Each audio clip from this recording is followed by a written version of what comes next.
தொடர் மழையால் செம்பரம்பாக்கம் ஏரியின் நீர்மட்டம் 20 அடியை தாண்டியது. பெஞ்சல் புயல் காரணமாக மொத்தம் 24 அடி கொண்ட செம்பரம்பாக்கம் ஏரிக்கு தொடர்ந்து நீர்வரத்து அதிகரித்துள்ளதால் ஒரே நாளில் 1.5 அடிக்கு நீர்மட்டம் உயர்ந்துள்ளது. தற்போது நீர்வரத்து 4217 கன அடியாக உள்ள நிலையில் முழு கொள்ளளவை எட்ட 3 அடி மட்டுமே உள்ளதாக கூறப்படுகிறது. இதனால் அதிகாரிகள் ஏரியை கண்காணித்து வருகின்றனர். மறுபுறம் அடையாறு ஆற்றில் அதிக அளவில் மழைநீர் செல்வதால் அதனையும் அதிகாரிகள் தொடர்ந்து கண்காணித்து வருகின்றனர். கனமழை காரணமாக சென்னை, செங்கல்பட்டு, காஞ்சிபுரம் உள்ளிட்ட மாவட்டங்களில் உள்ள 118 ஏரிகள் முழு கொள்ளளவை எட்டியுள்ளன. 163 ஏரிகள் 75% முதல் 99% வரை நிரம்பி உள்ளன.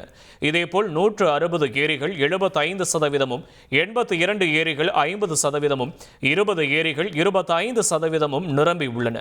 காஞ்சிபுரம் மாவட்டத்தில் 10 ஏரிகளும், சென்னை மாவட்டத்தில் 5 ஏரிகளும் முழுமையாக நிரம்பி உள்ளதாக நீர்வளத்துறை அதிகாரிகள் தகவல் தெரிவித்துள்ளனர். திருப்பத்தூர் ஆண்டியப்பனூர் நீர்த்தேக்க அணையிலிருந்து உபரி நீர் திறக்கப்பட்டதை தொடர்ந்து கரையோர 14 கிராமங்களுக்கு வெள்ள அபாய எச்சரிக்கை விடுக்கப்பட்டுள்ளது. தொடர் மழையால் 26வது முறையாக ஆண்டியப்பனூர் நீர்த்தேக்கம் நிரம்பி உபரி நீர் வெளியேறி வருகிறது. இதனையடுத்து அணையை பார்வையிட்ட திருப்பத்தூர் மாவட்ட ஆட்சியர் உபரி நீர் வெளியேற்றத்தால் பாம்பாறு அணை அருகே இருக்கும் 14 கிராம மக்களுக்கு வெள்ள அபாய எச்சரிக்கை விடுக்கப்பட்டுள்ளதாக தெரிவித்தார். மேலும் மழையால் பாதிக்கப்பட்ட விவசாய நிலங்கள் குறித்து வருவாய்த்துறையினர் கணக்கெடுத்து வருவதாகவும் அவர் தெரிவித்தார்.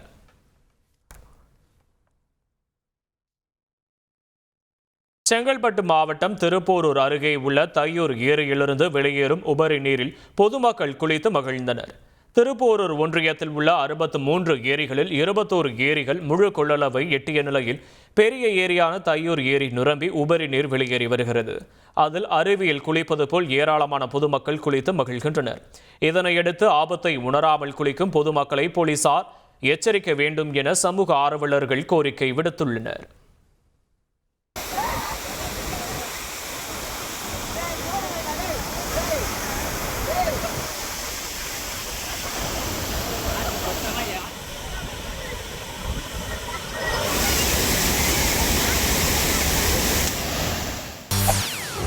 செய்திகளை உடனுக்குடன் தெரிந்து கொள்ள உடனே சப்ஸ்கிரைப் பண்ணுங்க.